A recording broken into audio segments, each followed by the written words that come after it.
Halo teman-teman, Assalamualaikum warahmatullahi wabarakatuh. Kali ini kita akan mencoba menjelaskan bagaimana sih kita memulai pencatatan di dalam akuntansi. Oke, yang pertama kalau kita melakukan pencatatan akuntansi tentunya kan ada perusahaan yang akan didirikan. Perusahaan yang akan didirikan itu apa? Kita coba catat di sini. Misalnya kita kasih perusahaan itu namanya perusahaan PT Maju. Nah, ketika kalian membuka perusahaan dengan nama PT Maju, apa yang akan kalian lakukan? Yang pertama adalah store modal.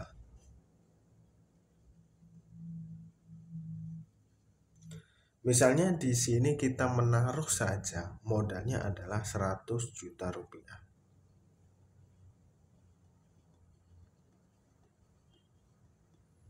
Oke, ini tentu akan menjadi bagian yang sangat penting ketika kita akan memulai membuka sebuah perusahaan. Nah, dengan modal 100 juta ini, kita akan membawa kemana perusahaan yang akan kita buka tersebut.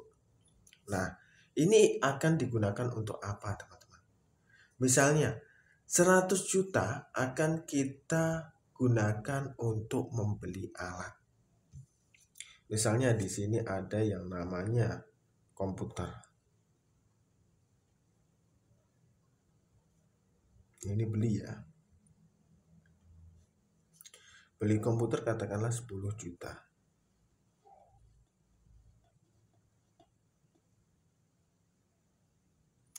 Terus apalagi? Membeli perlengkapan alat tulis.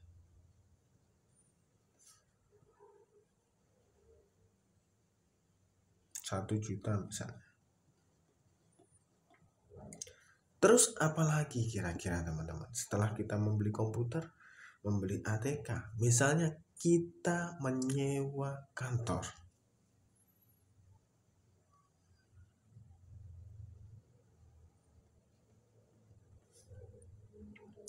Kita menyewa dengan harga 5 juta katakanlah. Terus apalagi? Kita membeli bahan baku.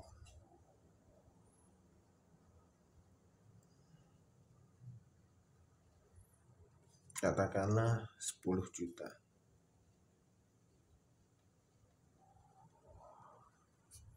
Terus setelah membeli bahan baku, kita membeli mesin.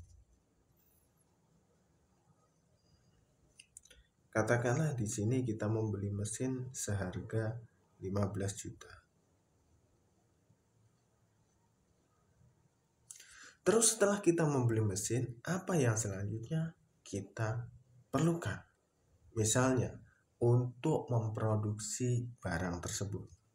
Berarti HPP atau dengan kata lain kita memanggil pekerja.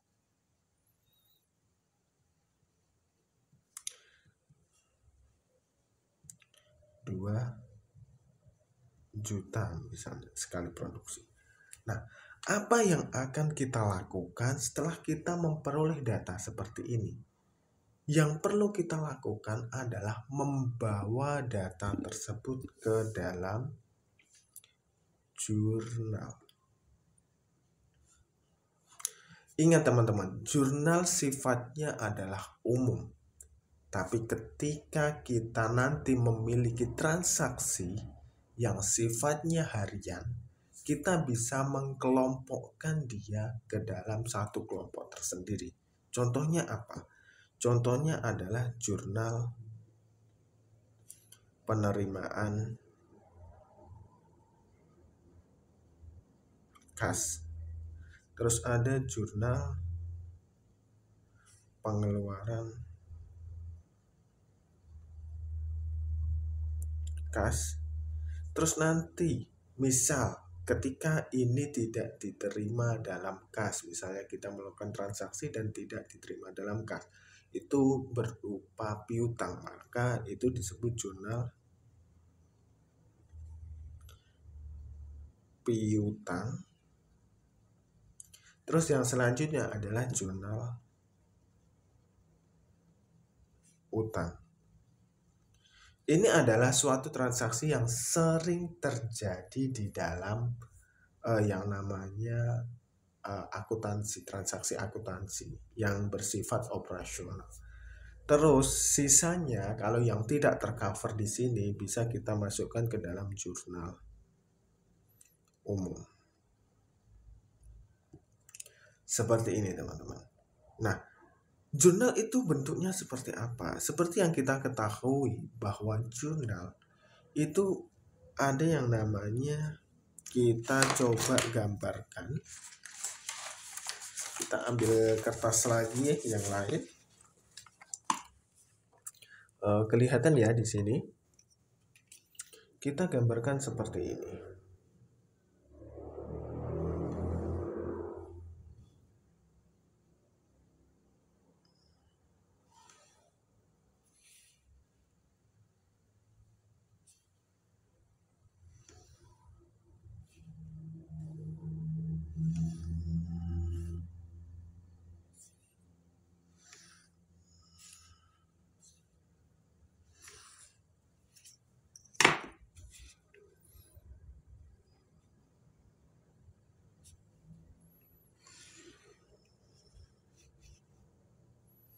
Maaf ya teman-teman kalau ini jelek.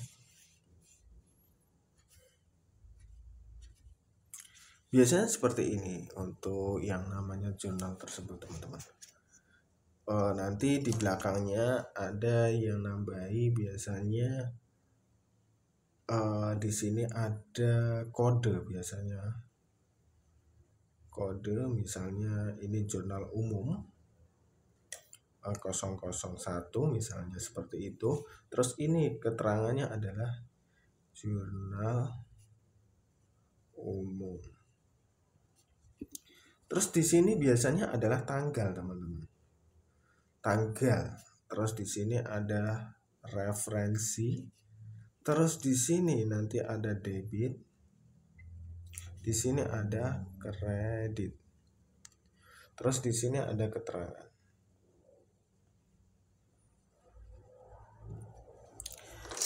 Kita untuk kali ini tidak mengkelompokkan jurnal-jurnal tersebut ke dalam kelompok ini ya teman-teman, tapi kita masukkan ke dalam jurnal umum semua. Yang penting kita mengetahui apa yang menjadi transaksi di sini. Oke, yang pertama ketika seorang pemilik menyetorkan modal, biasanya itu masuk ke dalam kas atau keluar dari kas. Nah, biasanya masuk. Ini kita anggap 1 Januari 2024 ya. Ini sudah 25, misalnya 2025. Maka kita masukkan di sini. Yang pertama itu adalah kas. Di sini adalah 100 juta.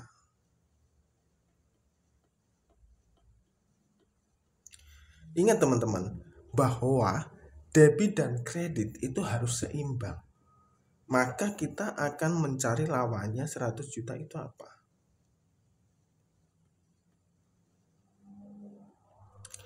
Setelah kas kita masukkan, kredit kita masukkan, maka kita mencari lawan dari kas ini. Ini adalah store modal. Store modal berarti modal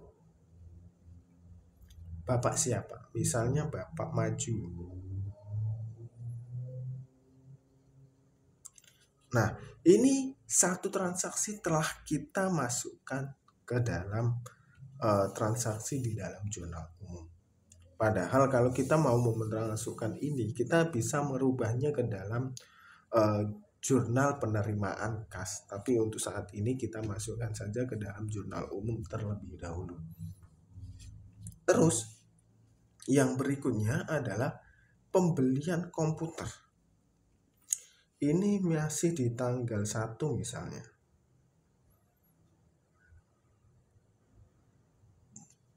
Kalau pembelian komputer, kita mengeluarkan uang atau kita memasukkan uang.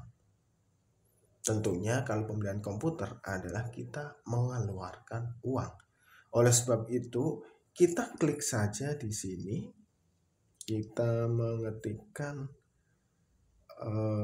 komputer,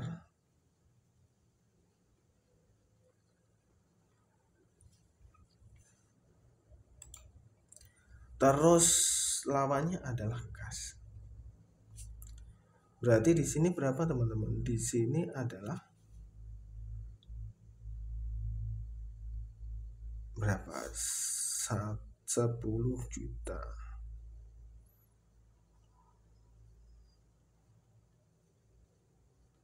Di sini adalah 10.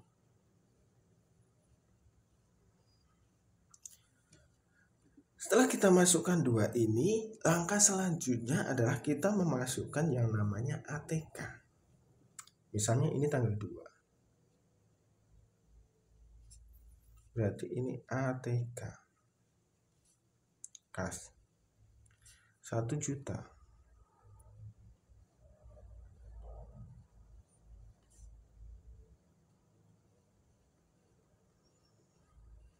Terus selanjutnya adalah sewa kantor. Nah, kalau terkait dengan sewa kantor ini sudah menempati atau belum, kasnya sudah diterima, sudah dikeluarkan atau belum. Katakanlah ini kita menyewa selama 1 tahun, maka kita tulis saja langsung di depan seperti ini, karena kasnya ini sudah kita keluarkan soalnya. Ini adalah katakanlah tanggal 31/25. Ini apa? Ini adalah sewa kantor. Sewa bayar di muka. Kita keluarkan sebagai kas. Berarti ini 5 juta. Ini 5. Terus setelah itu, kelihatan ya teman-teman. Setelah sewa kantor, kita masukkan ke dalam bahan baku. Misalnya 4, 1, 2. Nah, bahan baku ini kita tulis sebagai persediaan bahan baku.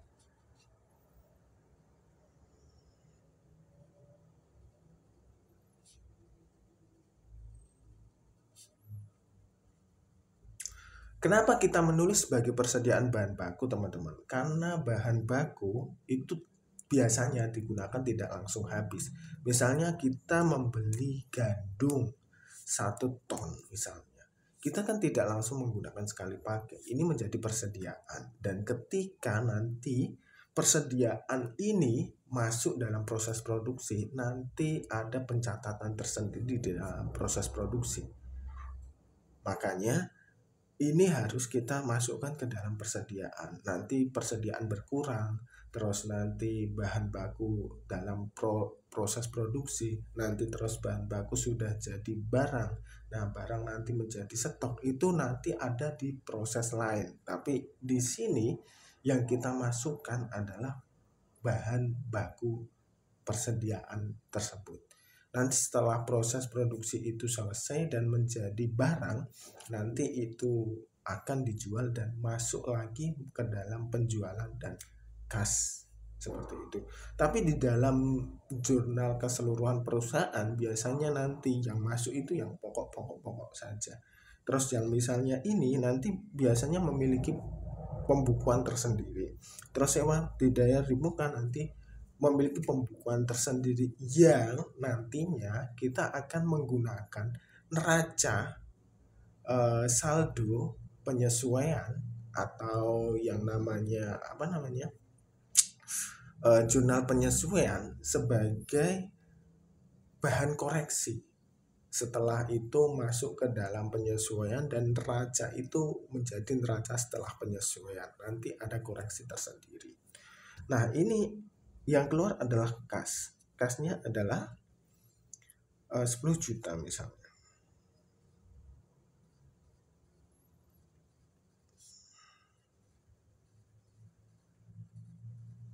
Setelah itu kita ada pembelian mesin. Kita ada tanggal 4/1/25, kita ada mesin. Mesin ini masuknya dalam apa, teman-teman? Mesin ini biasanya dalam investasi. Biasanya dia tidak langsung habis. Karena apa? Karena mesin adalah memiliki penyusutan atau penggunaan yang cenderung lama. Misalnya kita membeli mesin kan tidak mungkin sekali pakai. Biasanya untuk katakanlah jangka waktu 1 tahun atau 2 tahun, atau mungkin tidak terprediksi baru dipakai dalam jangka waktu 2 bulan sudah rusak. Itu adalah sesuatu yang tidak bisa diprediksi. Maka kita masukkannya ke dalam sebuah aset, teman-teman. Kita naikkan ini mesin dan ini adalah kas. Ini mesin berapa? 15 juta.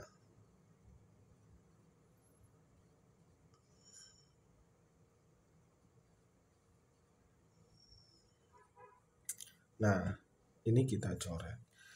Kenapa saya melakukan pencoretan di bagian sini, teman-teman? Nah, ini adalah sesuatu yang perlu teman-teman perhatikan jika nanti teman-teman menjadi seorang akuntan. Ketika kalian sudah melakukan penginputan dari catatan, misalnya ini berupa nota, maka nota itu kalian coret. Entah itu dengan pensil atau entah itu dengan pulpen, entah itu dengan pewarna-pewarna khusus, terserah teman-teman. Misalnya pulpen berwarna merah atau pulpen berwarna biru. Yang penting coretan itu memberikan informasi kepada kalian bahwa ini telah saya masukkan. Nah, setelah itu, setelah semua kalian input, misalnya ini pekerja. Pekerja itu apa? Misalnya kita bayar ini tanggal akhir bulan 30. 1/25. Karyawan, pekerja, kas. Misalnya berapa? 2 juta.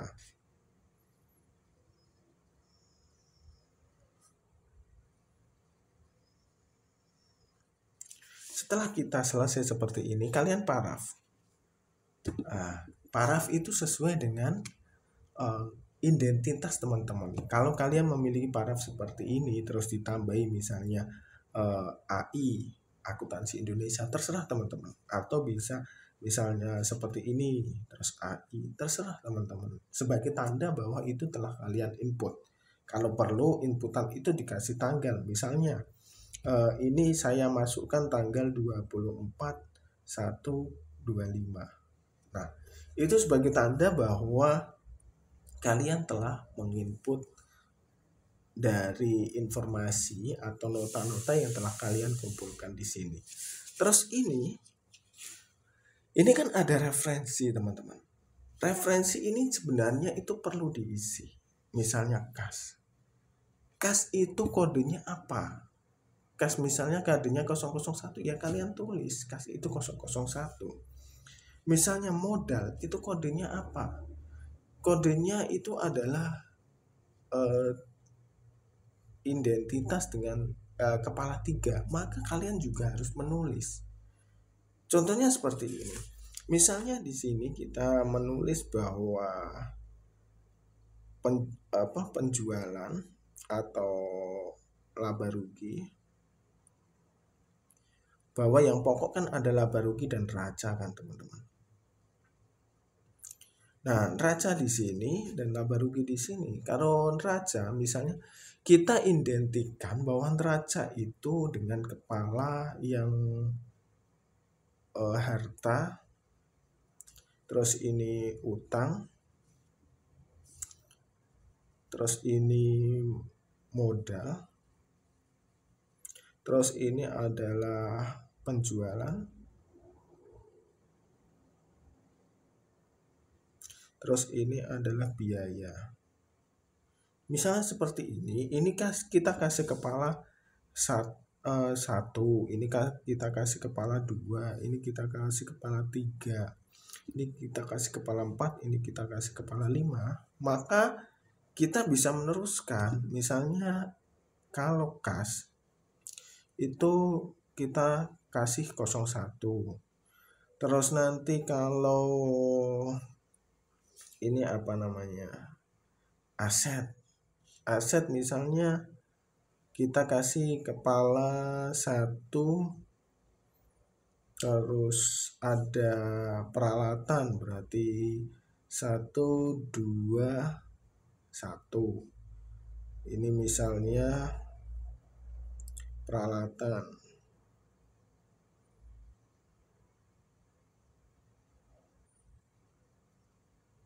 Terus misalnya ada 1, 2, 2 mesin. Terus 1, 2, 3 mobil kendaraan. Ini terserah teman-teman, tapi nanti biasanya ada angka-angka baku yang biasanya disepakati oleh para akuntan. Terus nanti misalnya di kas ini berarti kita kan masuknya 101. Terus modal, ini kan ada modal pemilik, misalnya Pak Maju, ini kita kasih kode 01 berarti Pak Maju. Modal Pak Maju. Berarti 301 seperti ini. Terus komputer, misalnya ini peralatan berarti 121, kasnya 101. Terus ini ATK kan sebuah biaya, maka masuknya di sini. Di sini berarti kalau kita ATK masuknya kita kasih kode 01 misalnya ATK, maka kita tulis 501 terus 101. Sewa dibayar di muka. Sewa dibayar di muka itu masuknya di mana? Masuknya misalnya di piutang. Piutang itu masuknya kan di sini.